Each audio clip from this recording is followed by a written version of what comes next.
Overpriced. Substandard, kita mo, ang batong ginamit, yan din lang naman kinuha. Sa ilog din lang. Oo, at saka kita nyo naman ang itsura. Oh. Pag flood control, ibig sabihin, kaya niyang i-control ang flood. Ito walang flood, pero gumuho. Di lalo na kung may flood. Mahirap paliwanag yan sa sarili. I really cannot understand.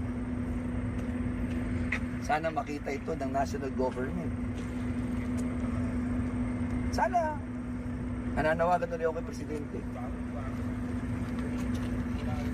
Flood control ito, Mr. President, pero wala akong flood na mapipigilan ng ganitong klaseng gawa. Nakita naman ho, konting semento na nga lang, tinipid pa eh.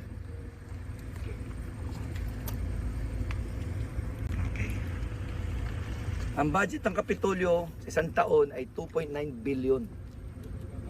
Nandun na lahat ng sweldo, gasto sa ospital, pagkain, lahat ng supplies, lahat ng pagawaing bayan. Ito po, 1 billion, 1 kilometro.